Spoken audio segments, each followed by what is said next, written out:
എല്ലാവരും പറയുന്നു 107 110 130 എത്രയോ പടങ്ങൾ ഒരുമിച്ചായി. അത് കാരണമാണ് ഗിന്നസ് ബുക്കിൽ നിങ്ങളുടെ പേര് വന്നതെന്ന് പറയുന്നു. ആ അങ്ങനെയാണോ എന്ന് ഞാൻ ചോദിക്കും. എനിക്കറിയില്ല, അതിൻ്റെ കണക്കൊന്നും അറിയില്ല. ഇനി ഈ റെക്കോർഡ് ബ്രേക്ക് ചെയ്യാൻ ഒക്കുമെന്ന് എനിക്ക് തോന്നുന്നില്ല. കാരണം ഒരു 5, 6, 7, 8 പടങ്ങൾ അഭിനയിക്കുന്നതിന് മുമ്പ് തന്നെ അവർ പ്രേമിക്കും, കല്യാണം കഴിക്കും. അല്ലെങ്കിൽ ആ പെണ്ണ് ഉടനെ ഇവിടെ നിന്ന് കുറേ കാശൊക്കെ ഉണ്ടാക്കി അവർ പോയി വേറെ കല്യാണം കഴിക്കും, ഇയാൾ വേറെ കല്യാണം കഴിക്കും. അല്ലെങ്കിൽ തന്നെ പ്രേക്ഷകർ പറയും ഈ ജോഡി എത്രയായി, ഞങ്ങൾക്ക് മടുത്തെന്ന് പറയും. മടുത്തു എന്ന് പറയും, അവർക്ക് മടുത്തു. പക്ഷെ അന്ന് ടെലിവിഷൻ ഇല്ല, വേറെ ഒന്നും ഇല്ലാത്തൊരു കാലത്തായിരുന്നു ഞങ്ങൾ അഭിനയിച്ചുകൊണ്ടിരുന്നത്. വേറെ ഒരു വഴിയില്ല. ഇപ്പോൾ വന്ന് നോർത്ത് നിന്നും കർണാടകത്തു നിന്നും തെലുങ്കിൽ നിന്നും ഒക്കെ കുറേ പെണ്ണുകൾ വരുന്നു, കുറേ ആണുങ്ങളും വരുന്നു. അപ്പോൾ അവർക്ക് ഒരുപാട് ചോയ്സ് ഉണ്ട് പ്രൊഡ്യൂസേഴ്സൊക്കെ. അവർക്ക് വേറെ ചോയ്സില്ല, ഷീല നസീർ എന്നല്ലാതെ വേറെ ചോയ്സില്ല എന്നാണ് എനിക്ക് തോന്നുന്നത് കേട്ടോ. അല്ല, ആ സമയത്ത് അങ്ങനെ വേറൊരു ചോയ്സ് വന്നാലും ഞാൻ അതുകൊണ്ടാണ് അന്നത്തെ പ്രേക്ഷകന്റെ കാര്യം വന്നത്. ഈ പ്രേക്ഷകർ സമ്മതിക്കണമല്ലോ. അല്ലെ, ഇപ്പൊ ഒരു 5 പടം അഭിനയിച്ചു, അത് വർക്കൗട്ട് ആവുന്നില്ല എന്നുണ്ടെങ്കിൽ ഓട്ടോമാറ്റിക്കലി ഒരു പക്ഷേ അന്നും മാറ്റപ്പെട്ട നമുക്കറിയില്ല. ഇത്ര വലിയൊരു റെക്കോർഡ് മാത്രമല്ല, ഞാനിങ്ങനെ ഈ ഒരു പരിപാടിക്ക് വേണ്ടി നോക്കുമ്പം വീണ്ടും തകർക്കാനാവാത്ത റെക്കോർഡുകളിൽ ഒന്നുള്ളത് ഏതാണ്ട് 700ഓളം സിനിമകളിലാണ് നസീർ സാർ നായകനായിട്ട് അഭിനയിച്ചിട്ടുള്ളത്. 700 അല്ല, 1000 പടങ്ങൾ അങ്ങേര് അഭിനയിച്ചിട്ടുണ്ട്. അങ്ങേര് നായകനാ പറഞ്ഞേ, സിനിമ 1000, നായകൻ മാത്രം 700. ഇന്നിപ്പോ ഇത് കാണുന്ന പ്രേക്ഷകർ നമ്മുടെ ഇപ്പോൾ ഉള്ളൊരു നായകനെ അല്ലെങ്കിൽ ഒന്ന് ആലോചിച്ച് നോക്കും, അതിന്റെ ഒരു കാലപരിധി, അതിന്റെ ഒരു വലുപ്പം. 725 സിനിമകളിലാണ് നായകനായിട്ട്. അങ്ങേരെ അഭിനയിച്ചതുപോലെ നൈറ്റ് ആൻഡ് ഡേ ആരും അഭിനയിച്ചിട്ടില്ല. അത്രത്തോളം കഷ്ടപ്പെട്ടാണ് അഭിനയിച്ചത് കേട്ടോ. ചുമ്മാ അതൊന്നും ഒരു പടം 2 പടം എന്നൊക്കെ പറഞ്ഞാൽ ഒരു ഫ്ലോക്കിൽ കിട്ടും. പിന്നെ ഇത്ര കാലങ്ങളോളം ഇപ്പോഴും നിങ്ങളൊക്കെ നമ്മളെല്ലാവരും അങ്ങേരെ പറ്റി ഓർമ്മിക്കാന്ന് വെച്ചാൽ അങ്ങേരെ ഹാർഡ് വർക്കാണ് അതിൻ്റെ കാര്യം. പിന്നെ പ്രൊഡ്യൂസേഴ്സുമായിട്ടുള്ള ഒരു അണ്ടർസ്റ്റാൻഡിങ്, ഒരു വൈബ്രേഷൻ എന്നൊക്കെ നിങ്ങൾ പറയില്ലേ, അത് ആരുടെ കഷ്ടവും ഒരു പ്രൊഡ്യൂസറും കഷ്ടപ്പെടാൻ പാടില്ല. അങ്ങേരുടെ കാര്യത്തിൽ നോക്കിയാൽ അങ്ങനെയാണ്, അങ്ങേരുടെ സ്വഭാവം അതാണ്. പ്രൊഡ്യൂസേഴ്സ് എല്ലാം ആരും കൂടെ അഭിനയിക്കുന്ന ആൾക്കാരാണെങ്കിലും ഇത്രയും പടങ്ങൾ, ഇത്രയും 10-20 കൊല്ലം ഞാൻ ഒരുമിച്ച് അഭിനയിച്ചിട്ടുണ്ട്. ഒരു പ്രാവശ്യമെങ്കിലും ദേഷ്യപ്പെട്ട് ഞങ്ങൾ ആരും കണ്ടിട്ടില്ല. ദേഷ്യം എന്താ അങ്ങനെ ചെയ്തത് എന്ന് പോലും, അല്ലെങ്കിൽ താഴെ വീണല്ലെങ്കിൽ അങ്ങനെ ഒരു മനുഷ്യർ ഇത്രയും സിനിമ ഇത്ര അധ്വാനിക്കുമ്പം, ഉറക്കം നിൽക്കുമ്പം, യാത്ര ചെയ്യുമ്പം, ഇത്ര അധികം കഥാപാത്രങ്ങളായിട്ട് മാറുമ്പം ഒരാൾക്ക് ദേഷ്യം വരാനുള്ള സാധ്യത താരതമ്യേന കൂടുതലാണല്ലോ. ശരി, അതെ, അത് ജനനീയമുള്ളൊരു സ്വഭാവങ്ങളാണ്. പെട്ടെന്ന് അഭിനയിക്കാൻ വെച്ചാൽ കുറച്ച് നാൾ, 1 കൊല്ലം അഭിനയിക്കാം, 2 കൊല്ലം അഭിനയിക്കാം. പക്ഷേ ജനനീയ അങ്ങനെ ഒരു സ്വഭാവമുള്ള ഒരാളാണ് അങ്ങേര്.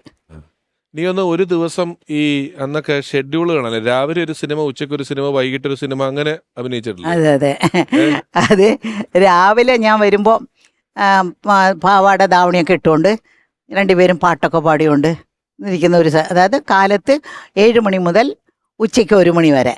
അത് കഴിഞ്ഞ് പിന്നെ ഞാൻ ഉടനെ പോയി തലയിലൊക്കെ കുറേ നേരെയൊക്കെ ഇട്ടുകൊണ്ട് മകനെ നിനക്ക് വേണ്ടി എന്നൊരു പടത്തിൽ അമ്മയും എൻ്റെ മകനായിട്ട് നസീർ സാർ അഭിനയിക്കും.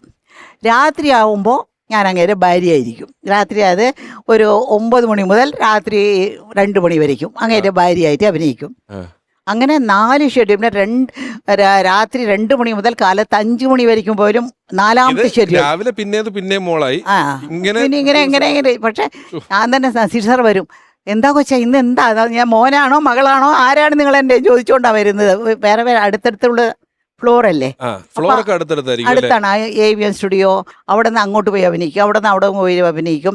നസീർ സാർ പെട്ടെന്ന് പോയി ശാരദയുടെ ആയിരിക്കും അഭിനയിച്ചുകൊണ്ടിരിക്കുന്നത്. അവിടെ പിന്നെ ഓടി വന്ന് ഇവിടെ അഭിനയിക്കും ഒക്കെ. ഇന്ന് ഞാൻ ഈ ഇടയ്ക്ക് ഒരു ഡബ്ബിങ്ങിന് വേണ്ടി AVN സ്റ്റുഡിയോയിൽ പോയിരുന്നു. ആ സ്റ്റുഡിയോ കണ്ടപ്പോൾ എനിക്ക് വാസ്തവത്തിൽ കുറേ കാലത്തിന് ശേഷമാണ് കാണുന്നത്. എനിക്ക് നെഞ്ച് പൊട്ടിപ്പോയി. കാരണം അത്രത്തോളം പടങ്ങൾ ഞങ്ങൾ അവിടെ അഭിനയിച്ചിട്ടുണ്ട്.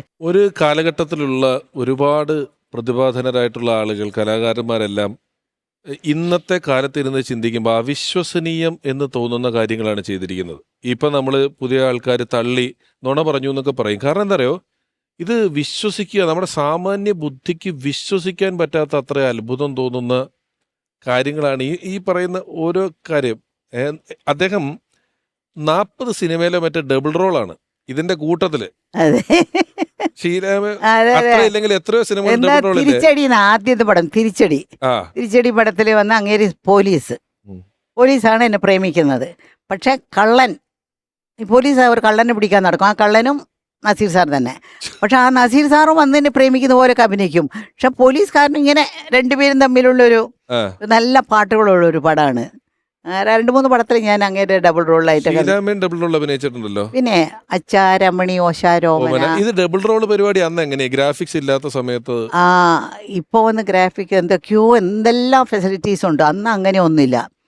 കൽപ്പന എന്നൊരു പടത്തിൽ ഞാൻ 4 ക്യാരക്ടറാണ്, ഡബിൾ റോളല്ല 4 റോളാണ്.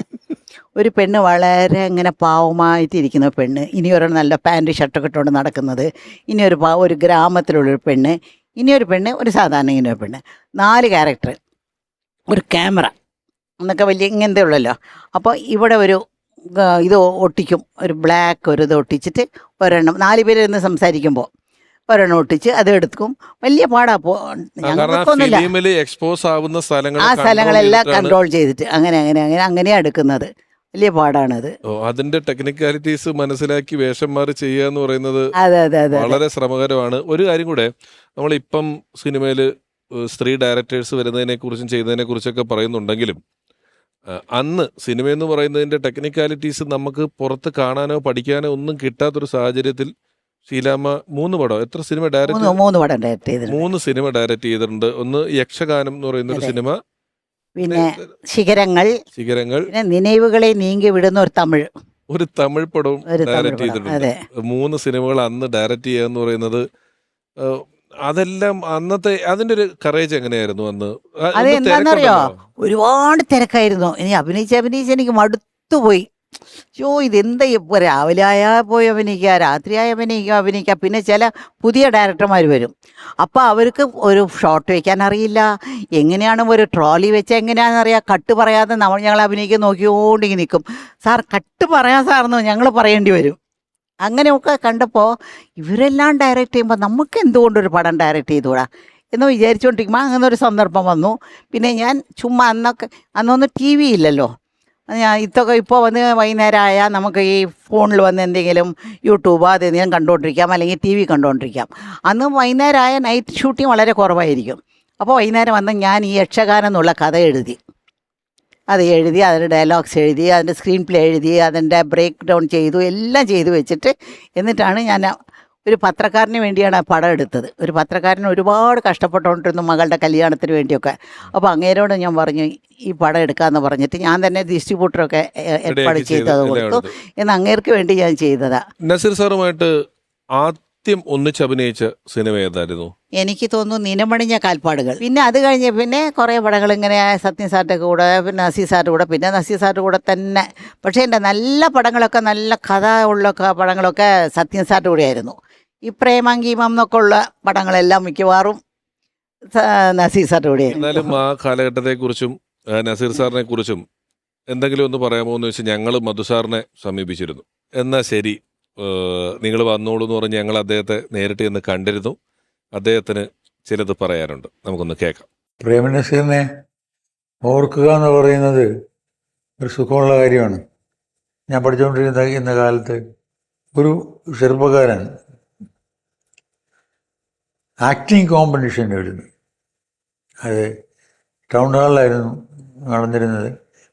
അന്ന് CI പരമേശ്വരമുള്ള സാറ്, പിന്നെ കൈനിക്കര കുമാരമുള്ള സാറ്, അങ്ങനെ അതിൻ്റെ ഈ ട്രിവാൻഡ്രം ഡ്രാമാറ്റിക് ബ്യൂറോയുടെ മെമ്പേഴ്സ് എല്ലാം ഉണ്ടായിരുന്നു. അന്ന് ഈ ചെറുപ്പക്കാരന് 10-20 വയസ്സ് തികച്ച് വരില്ല. അന്ന് ഷേക്സ്പിയറിൻ്റെ ലോക നാടകത്തിൽ ഏറ്റവും വലിയ വില്ലൻ എന്ന് കണക്കാക്കപ്പെടുന്ന ശേഷം ദുഷ്ടനായ ഒരു കഥാപാത്രം, ഷൈലോക്കാണ് ക്യാരക്ടറിൻ്റെ പേര്, അത് മലയാളത്തിലാക്കിയിട്ട് അത് അവതരിപ്പിക്കുക. അതാണ് ഈ ആക്ടിങ് കോമ്പറ്റീഷന് വന്നപ്പോൾ അദ്ദേഹം ചെയ്തത്. ഈ ഷൈലോക്ക് എന്ന് പറഞ്ഞിട്ട് നമുക്കൊരിക്കലും പ്രേംനസീറിനെ ഓർക്കാൻ സാധിക്കില്ല. അങ്ങേറ്റം വെറുക്കപ്പെടുന്ന ഒരു മനുഷ്യനാണ് ഈ ഷൈലോക്ക്. ആ കഥാപാത്രമായിട്ട് അന്ന് പ്രേംനസീർ എന്നല്ല, അന്ന് അബ്ദുൽ ഖാദറാണ്. എന്നിട്ട് അതിന് ഫസ്റ്റ് പ്രൈസ് കിട്ടി ഒരു ചെറുപ്പക്കാരൻ. ഈ ചെറുപ്പക്കാരനാണ് പിന്നീട് പ്രേംനസീറായതെന്ന് പിന്നീടാണ് മനസ്സിലാകുന്നത്. ആലോചിക്കുക, ഇപ്പോൾ പ്രേംനസീറിന് ഇങ്ങനെ പ്രേമിക്കാൻ മാത്രമേ അറിയാവൂ, മരം ചുറ്റാനേ അറിയാവൂ, പാടാനേ അറിയാവൂ എന്നൊക്കെ ശത്രുക്കൾ പറയാറുണ്ട്. ശ്രദ്ധിക്കാതെ ആ സിനിമയിൽ തന്നെ അദ്ദേഹം നല്ല ഒന്നാന്തരം കഥാപാത്രങ്ങൾ ചെയ്തിട്ടുണ്ട്.